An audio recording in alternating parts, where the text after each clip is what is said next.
got so much motherfucking design on right now. Bring it down, make it clap. I got 3 old guys on the block, bitches on the line. Baik, saya akan langsung menuju kepada ulasan untuk buku dengan judul Disinformasi Digital, Populisme dan Solusi Jurnalisme. Penulisnya adalah Gilang Desti Parahita Japelidi. Ulasan yang kami dapatkan di sini adalah terdapat satu judul yang menarik perhatian, yaitu Disinformasi Digital, Populisme dan Solusi Jurnalisme.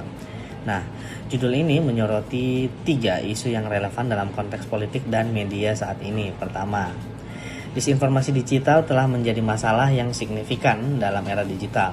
Dengan penyebaran informasi yang cepat dan luas melalui internet dan media sosial, munculnya konten yang salah, tidak akurat, atau bahkan hoax dapat dengan mudah mempengaruhi persepsi dan pandangan masyarakat. Disinformasi digital dapat merusak proses demokrasi dengan mempengaruhi opini publik, memicu konflik, dan mengganggu debat politik yang sehat.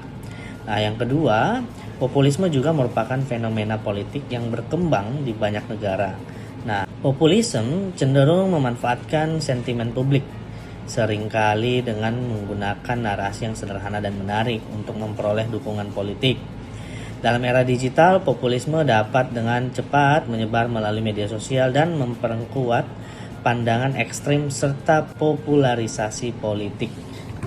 Di sini saya akan menjelaskan atau menanggapi penjelasan dari teman saya sebelumnya, Saudara Ihsan, tentang gaya bahasa. Nah, gaya bahasa, disinformasi digital, populisme, dan solusi jurnalisme. Terlihat adanya penggunaan gaya bahasa yang menggabungkan beberapa elemen gaya bahasa yang dapat ditemukan dalam judul tersebut, antara lain yang pertama, ketersebutan langsung. Judul tersebut langsung mengungkapkan topik yang akan dibahas, yaitu disinformasi digital, populisme, dan solusi jurnalisme. Yang kedua, pemilihan kata yang kuat. Kata-kata seperti disinformasi digital dan populisme menunjukkan isu-isu yang relevan dan penting dalam konteks era digital. Dan yang ketiga, struktur 3 elemen. Judul ini menggunakan pola 3 elemen yang secara efektif menyampaikan topik yang akan dibahas. Setiap elemen mewakili isu yang berbeda namun saling terkait, yaitu disinformasi digital, populisme, dan solusi jurnalisme. Dan yang keempat, keterkaitan kausalitas. Dalam judul ini terlihat adanya penghubungan antara disinformasi digital, populisme, dan solusi jurnalisme. Hal ini menunjukkan adanya ketergantungan dan pengaruh antara ketiga elemen tersebut. Dengan demikian, gaya bahasa dalam judul tersebut mencerminkan kejelasan, ketegasan, dan keterkaitan antara topik-topik yang akan dibahas. Kemudian kita berlanjut ke ulasan 2 dengan judul Demokrasi ala Media Sosial dalam Kontestasi Politik 2019 yang ditulis oleh Ellen M. Yasak. Dalam judul ini, penulis menyoroti peran media sosial sebagai platform yang memberikan ruang bagi partisipasi politik yang lebih luas.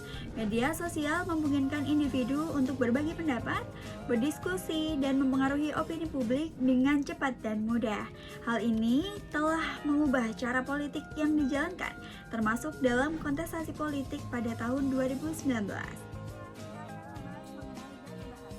Gaya bahasa yang digunakan dalam judul Demokrasi ala Media Sosial dalam Kontestasi Politik 2019 adalah sebagai berikut. Yang pertama, ada kata demokrasi ala media sosial. Gaya bahasa ini menggambarkan adanya hubungan atau adaptasi antara konsep demokrasi dan pengaruh media sosial. Kata ala sendiri memberikan nuansa bahwa demokrasi tersebut mengikuti atau terinspirasi oleh media sosial. Kemudian ada kata dalam kontestasi politik 2019. Gaya bahasa ini menunjukkan bahwa konteks atau kondisi yang dibahas dalam judul terkait dengan kontestasi politik 2019. Kata dalam mengindikasikan bahwa media sosial menjadi salah satu faktor atau arena yang relevan dalam kontestasi politik tersebut. Dengan demikian, judul tersebut menggunakan gaya bahasa yang menggabungkan antara unsur deskriptif dan mengaitkan dengan konteks politik dan media sosial. Sekarang kita membahas ulasan ketiga, keberagaman dan dinamika demokrasi Indonesia di era digital berdasarkan Marvin F. Lawrence. Dalam era digital yang semakin maju, Indonesia mengalami dinamika politik yang menarik. Keberagaman budaya, suku, dan agama mencerminkan keberagaman pandangan politik dan aspirasi masyarakat.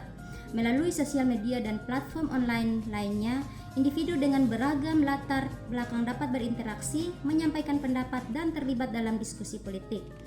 Namun tantangan seperti penyebaran hoaks dan disinformasi menyoroti perlunya literasi digital. Meskipun demikian, dengan memanfaatkan keberadaan dan dinamika demokrasi, Indonesia dapat memperkuat fondasi demokratisnya dan mendorong kemajuan inklusif di masa depan. Gaya bahasa pada keberagaman dan dinamika demokrasi di era digital menggabungkan gaya bahasa yang mengandung elemen akademik dan informatif. Berikut adalah penjelasan mengenai gaya bahasa yang digunakan pada judul tersebut. Akademik, judul ini mengandung unsur akademik karena kata-kata yang relevan dengan bahasan ilmiah dan serius, seperti keberagaman dan dinamika demokrasi Indonesia. Kata-kata ini mencerminkan pemahaman yang mendalam tentang topik yang dibahas dan menunjukkan bahwa judul ini berkaitan dengan isu yang kompleks dan penting. Sedangkan informatif, judul ini memiliki unsur informatif yang memberikan gambaran tentang apa yang akan dibahas di dalam konten tersebut. Kata-kata keberagaman dan dinamika demokrasi Indonesia di era digital memberikan petunjuk mengenai topik utama yang akan dijelajahi, yaitu hubungan antara keberagaman masyarakat Indonesia dan perubahan yang terjadi pada konteks demokrasi di era digital.